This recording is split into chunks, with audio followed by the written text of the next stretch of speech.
Good afternoon. Today's date is February 21st, 2009, and welcome to the first annual Black History Challenge in Piqua. We are convening today at the public library here in Piqua, and we are going to be shooting our final round match that is going to be taking place against Tony Berkemeyer and Meaghan Irvin. Meaghan and Tony were contestants in the preliminary qualifier round last week, and they were scorers who emerged with the highest scores, and subsequently they are the people who are going to pair off in our competition this day. Before we start our match, we'd like to thank some of the sponsoring agencies in association with our competition.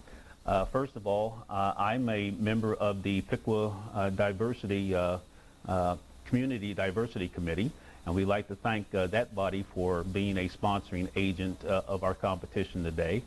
And we also would like to thank the YWCA of Piqua, Lisa Baker and Gretchen Rofe, for their involvement in hosting or coordinating this event as well. And here at the library we have Jim Oda and Meaghan and Maria Vega, who have been instrumental in helping us stage this competition. Our competition today is going to be utilizing the universal game concept that I developed in the 90s while a teacher at Piqua High School, and it's called News or Lose. News or Lose is a game concept that has a universal kind of application.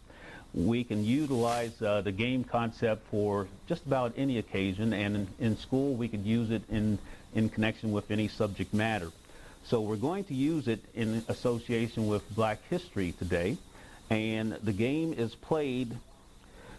As you look at the board here, our board is color coordinated, and we start our contestants off on the start space, and the game has a journalistic kind of application or concept of who, what, where, why, and the intent of the game, of course, is to respond to as few questions as possible and advance your marker up to the pinnacle of the pyramid to be crowned Mr. or Miss Know-It-All. So with that in mind, we'll go ahead and start the game. There are some peculiar moves associated with advancing your marker, and we'll try to explain that as we go along. But again, we thank Tony Berkemeyer and Meaghan Irvin for their willingness to come and celebrate with us Black History Month. Black History Month, again, was founded originally as Negro History Week by Carter G. Woodson, and we certainly don't want to start this celebration or awareness without a mention of that great professor and scholar of African American history. So we'll start our game with a simple, generally it started with a coin toss, but we're going to defer to the lady, Meaghan. We're going to start with Meaghan, and we'll start with a miscellaneous question. Our questions are on index cards, and so we reach over, simply get a card, and here's your first question, Meaghan. In what year was the Reverend Dr. Martin Luther King Jr. assassinated? 1943. 1943 was her answer, and we're going to allow capitalization points. So if the person whose question it was responded incorrectly, we'll defer to the opponent to see if that person can capitalize on the lack of knowledge on the part of the opponent.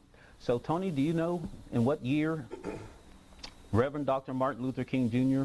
was assassinated? 1968. 1968 is correct. So Tony has a capitalization point. He doesn't advance his marker because the question wasn't originally his.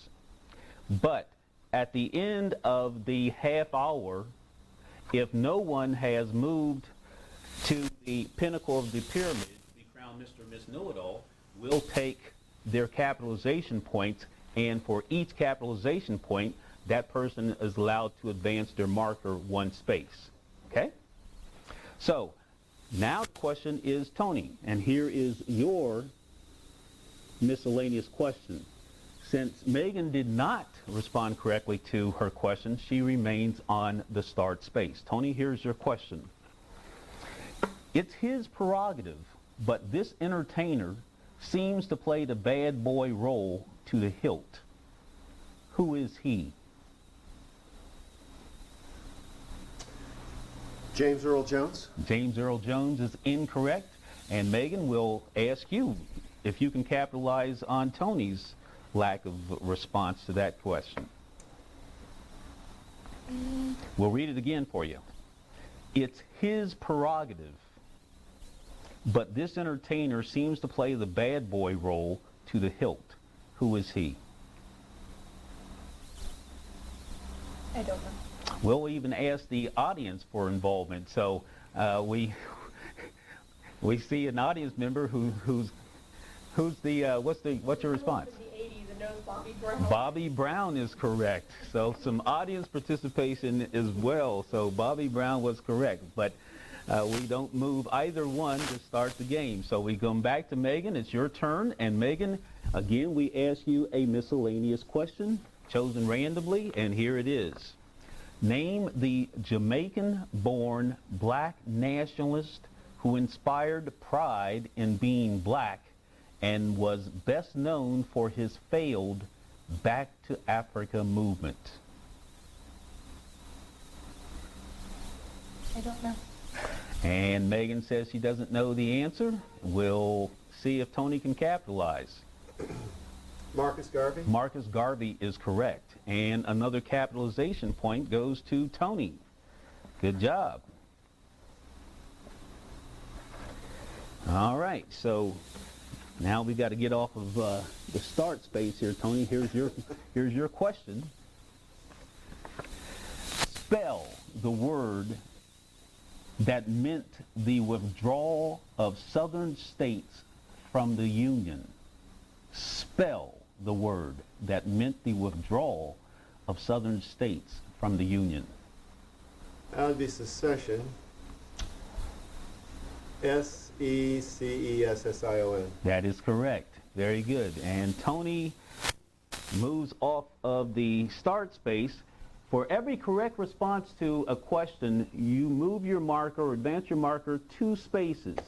It's 2 spaces for every correct response to a question. If you fail having advanced your marker to respond correctly at this point, then you move your marker back 1 space. For every correct response, 2 spaces forward.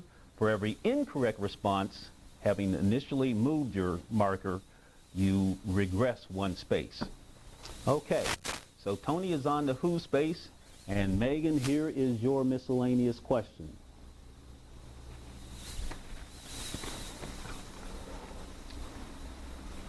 Marcus Garvey chose these colors to represent black nationalism. There are 3 colors that he chose. Tell me any 2 of the 3. Red and black. That is correct. Very good. The other one, anybody else know? Was it white? It was green. Red, black, and green. Very good. And so Megan advances her marker now 2 spaces forward to the who space. Now, because Tony is on the who space, we pick a orange card to respond to, and here is your who question. This religious group had long been associated with anti-slavery sentiments. Who were they? Quakers. Quakers is correct. Very good. So Tony now advances his marker 2 spaces forward. He's now on the what space.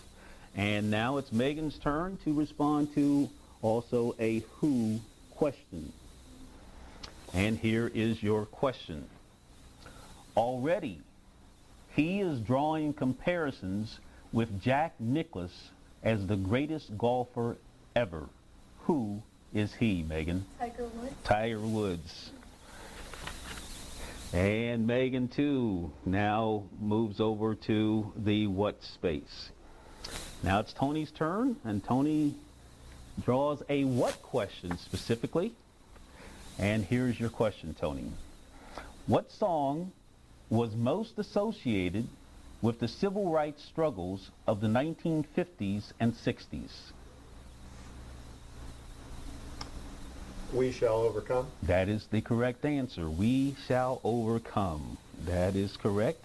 And Tony advances 2 additional spaces up to the where space now.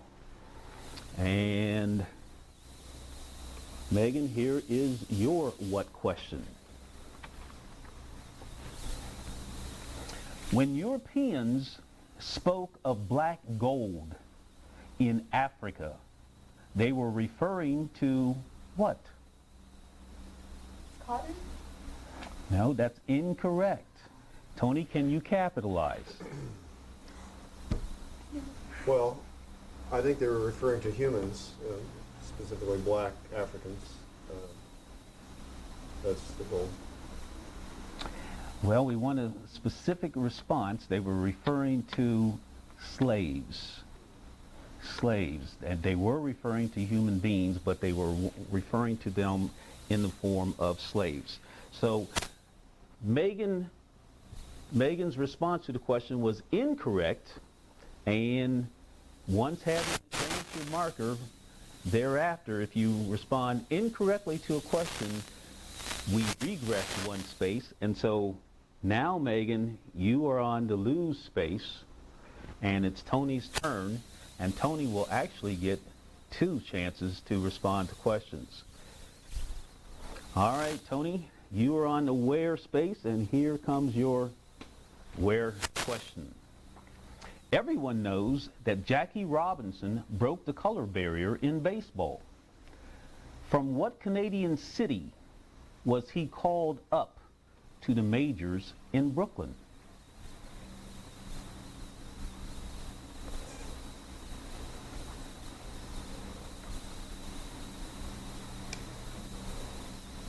Montreal. Montreal is the correct response. Very good, Tony. Tony's, taking his time and putting I'm also a lifelong Dodger fan. Okay. And I thought they had a farm team in Montreal. Okay, Montreal was correct, and so now we advance Tony's marker up to the Y space, and he gets a Y question because, unfortunately, Megan is on the lose space and is paying the consequence for her lack of correct response to the last question. Tough game this is, Megan. All right, Tony, here we go. Explain why restrictive covenants were effective at maintaining segregated housing patterns. Why questions are pretty intimidating because you really do have to have a firm knowledge base, and you can't just snow the teacher or the response to the question. So again, the question is, explain why restrictive covenants were effective at maintaining segregated housing patterns. Well, I don't know much about real estate, but I would think that a restrictive covenant has something to do with what you had to do to qualify to buy a home in a certain vicinity, district. And one of those covenants might have restricted you according to race, and thus maintaining the quality of racial diversity that was present in that particular district at the time. Okay, that is a correct response. It wouldn't have been a matter of diversity because it would have been... Well, right, but yeah. I mean, it could be zero diversity. I Right. was thinking of 0 to 100.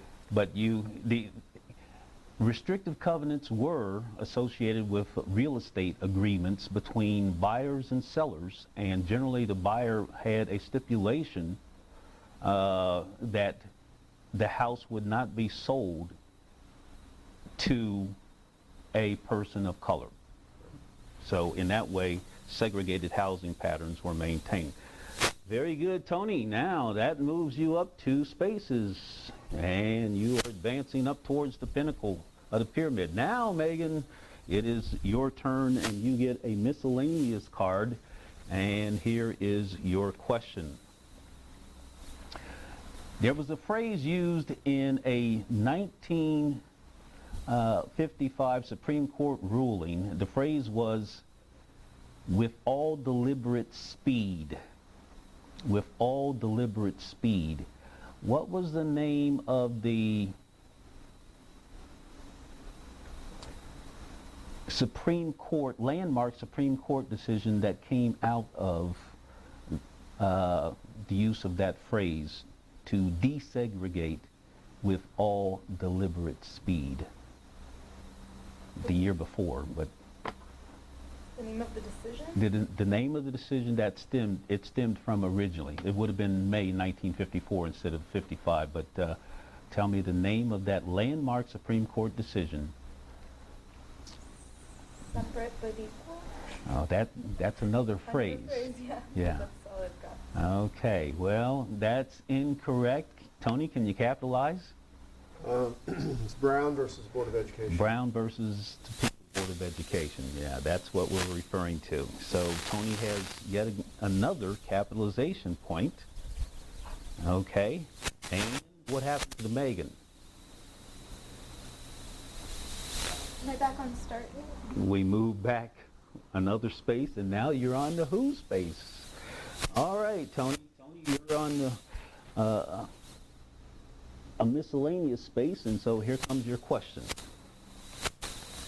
The Color Purple was a Pulitzer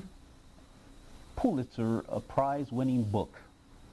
It was later made into an award-winning movie with Danny Glover, Whoopi Goldberg, and Oprah Winfrey. Who wrote this book?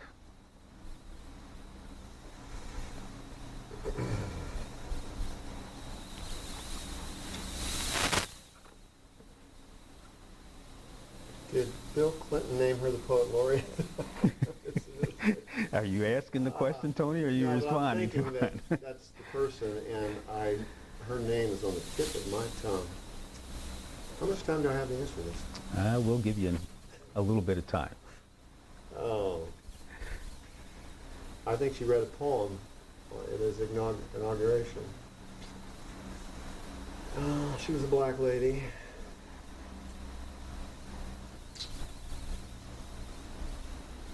I can't bring it out.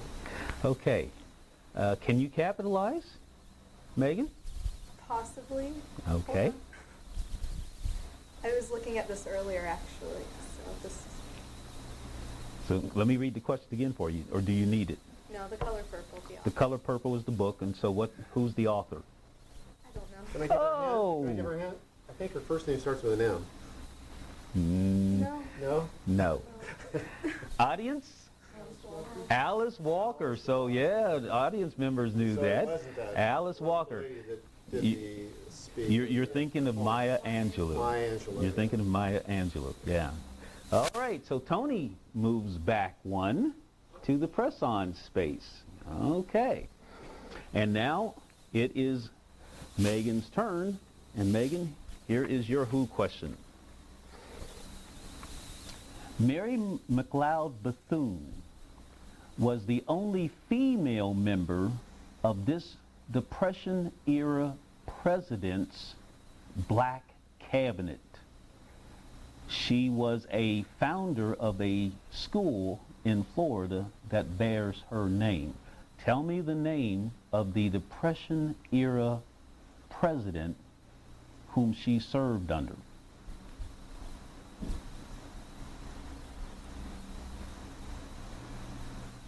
Who was he?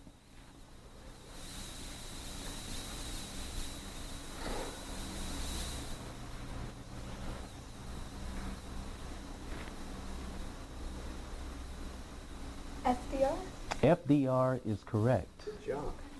Good job. I didn't want to say something completely off the wall as far as years went. Okay.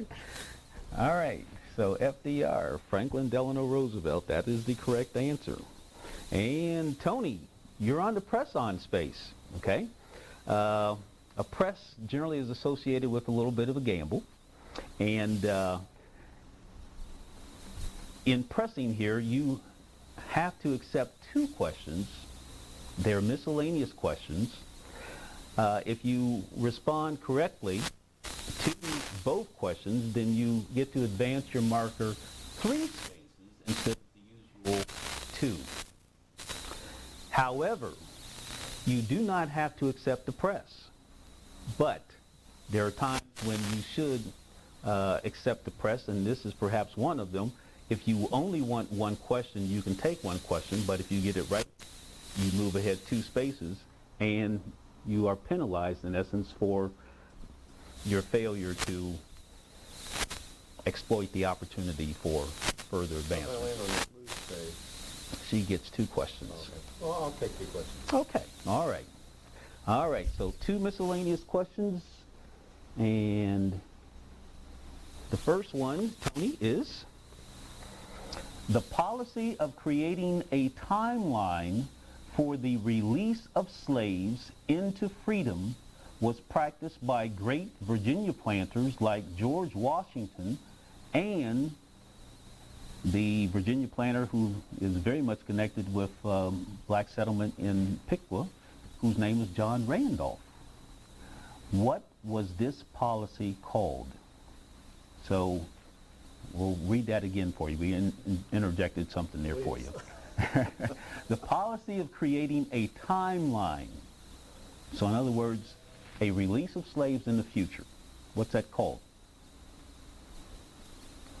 Slaves into freedom was practiced by great Virginia planters like George Washington. Washington didn't release his slaves during his lifetime.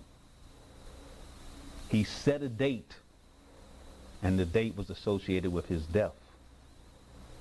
And in some respects, the death of his wife for the release of those slaves to freedom. So what's that policy called? That's the question. I have no clue, but I'll guess that it has something to do with estate freedom. Now, can you capitalize, Megan? The future release plan. That's good. I like that. That's a generic kind of response. I like that sense of humor there, Megan. The answer is, let's give the audience an opportunity to see if they know the answer. Well, now the answer is manumission. Manumit means to free, but it's over a gradual period of time. To manumit, to free. Okay? All right. So, Tony, you pressed, and instead of moving you back 1 space, you accepted the press. You could have gained 3 spaces ahead, but we move you back 2 now. Okay?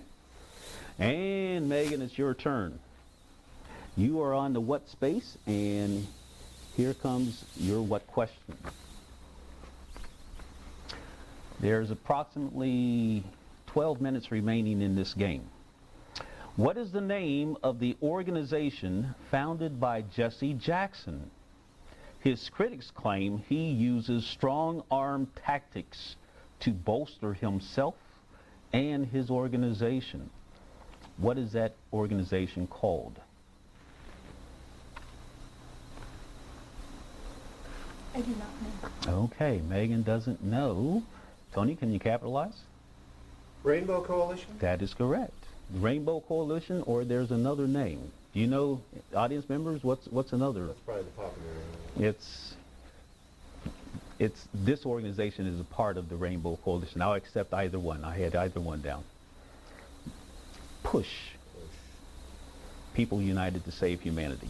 Very good. Rainbow is fine, though. Rainbow Coalition. Push. All right, so Tony has yet again capitalized, and that's his 4th capitalization point. And there are approximately about 10 minutes remaining in this game. Okay? And Megan, what happens when you miss? Yeah, I'm going back. You're going back. And you're on blue space again. All right, Tony, it's your turn. And you really have an opportunity to move now. Here we go.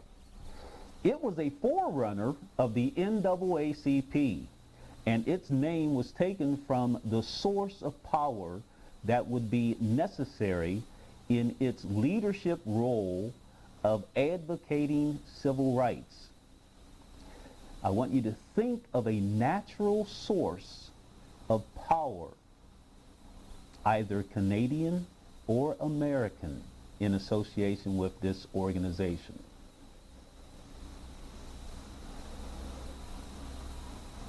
A natural source of power?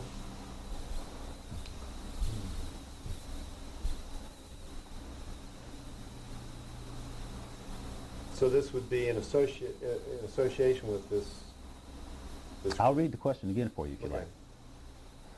It was a forerunner of the NAACP, and its name was taken from the source of power that would be necessary in its leadership role of advocating civil rights. What organization was it? The hint was, think of a natural source of power, either Canadian or American.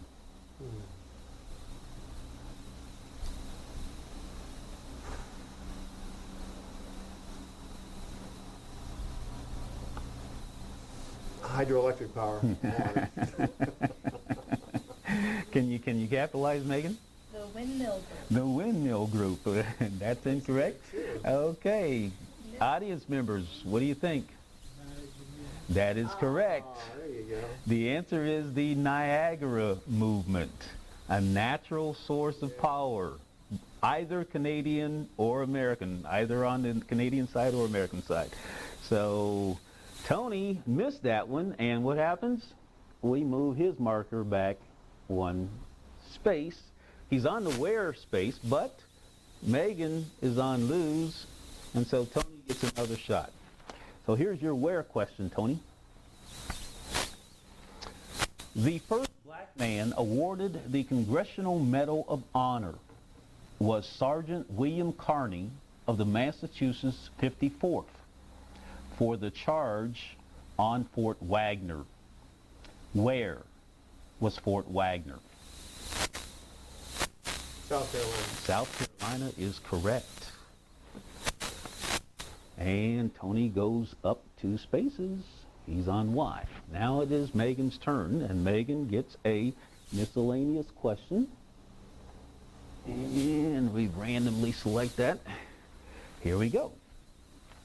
William Harris was a Pequod who died in June of 1944 in Italy during World War II while serving as a mechanic for the planes of this black famous Air Corps.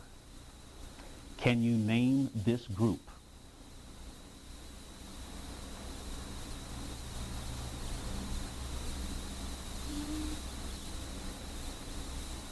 I think this was last week.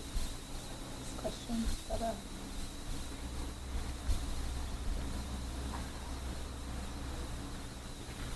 Yeah, you're right. There was a carryover effect. I cannot remember it. Yeah. Can you capitalize, Tony? Tuskegee Air Squadron? Tuskegee Airmen is correct. Tuskegee Airmen. So Tony again is capitalizing. Good job. And again, Megan is regressing. Tony, it's your question. You're on the Y space.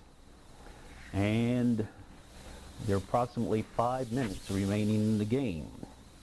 According to John Wilkes Booth, it was the reason why he assassinated Lincoln.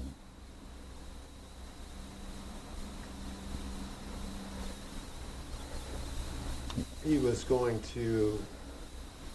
intimated that he was going to give blacks the right to vote. and That is supported correct. Very good. Good job. That's correct. So Tony moves ahead. All right, Megan, you are on the who space.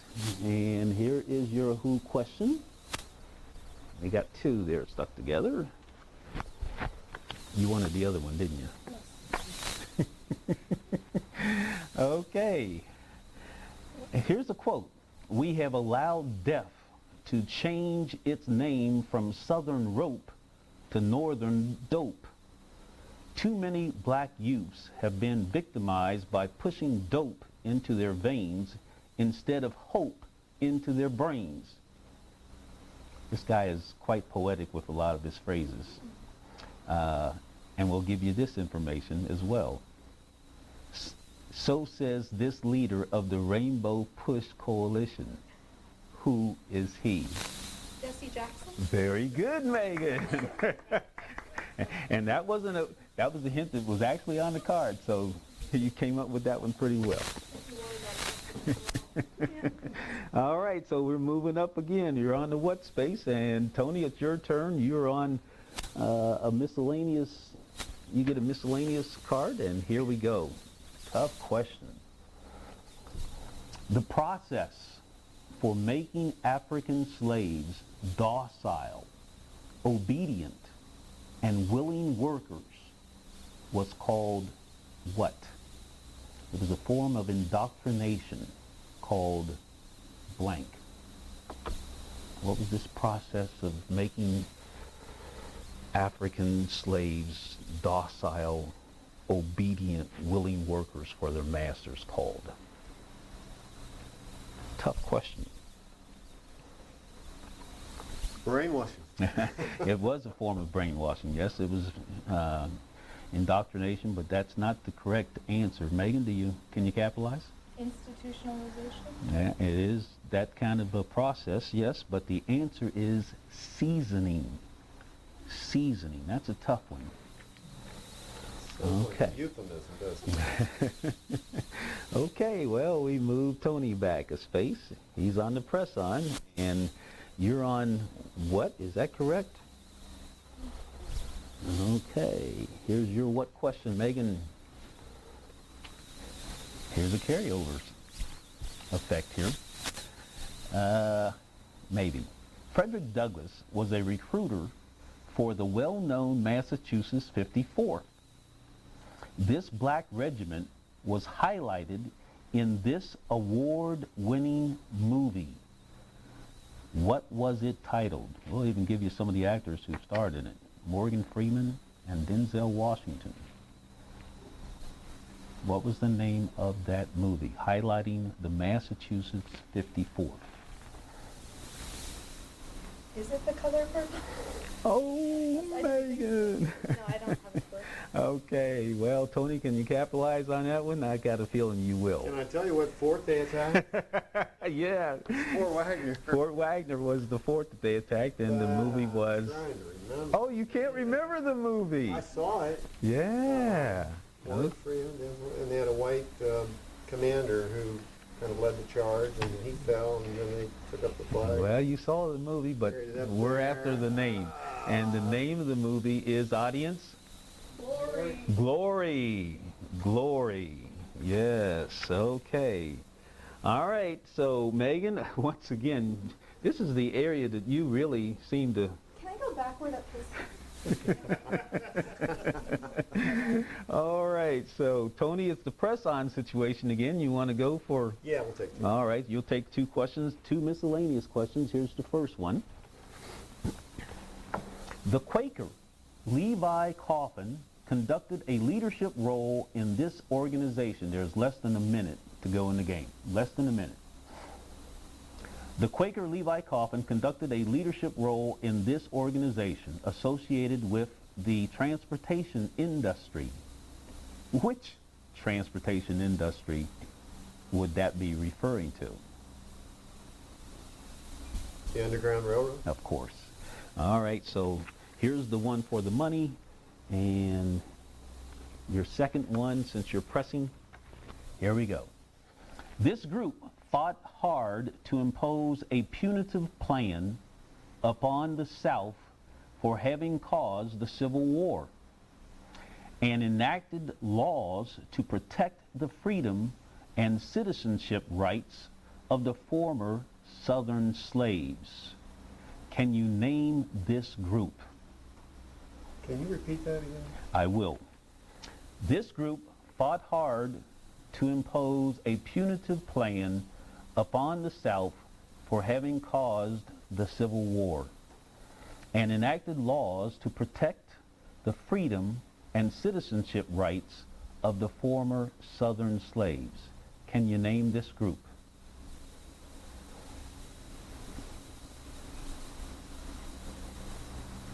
No.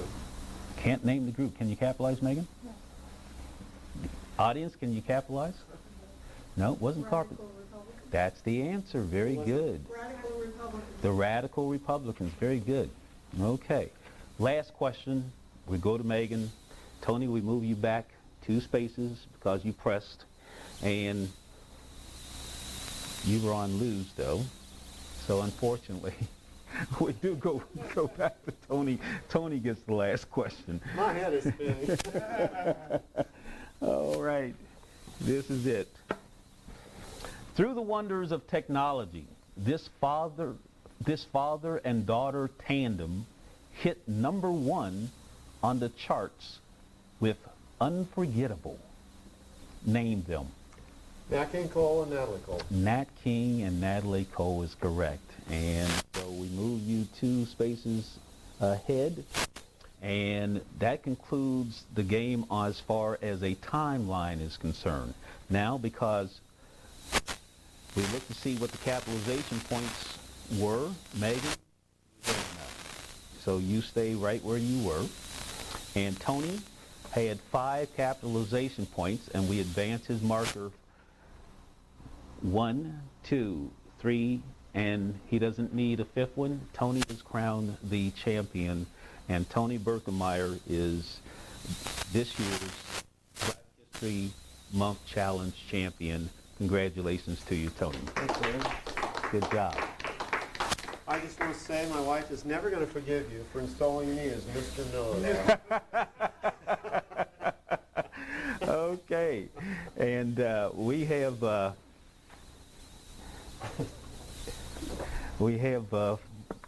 some awards, and first of all, Tony, why don't you stand up right here?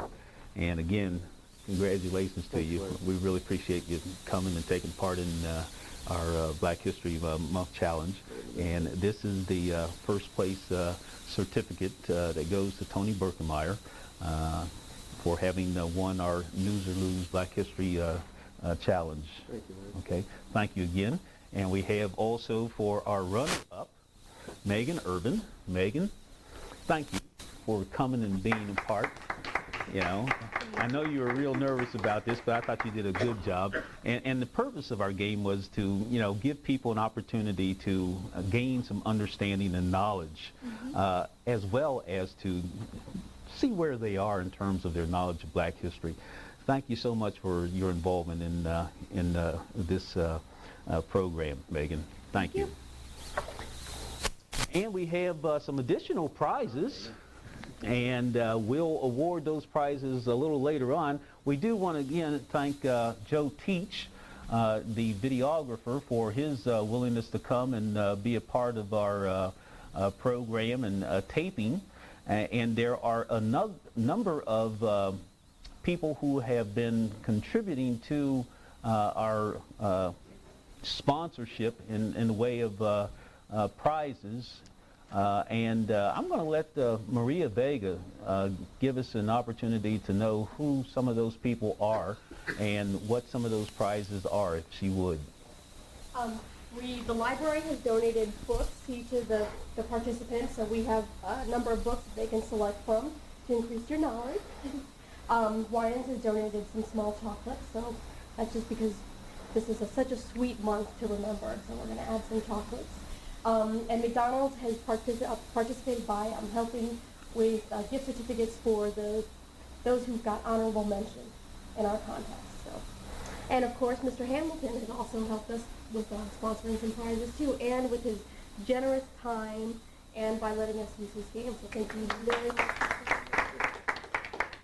Thank you very much, Maria. And that concludes our championship game of the Black History Challenge. And again, our winner is Tony Berkemeyer. Thank you.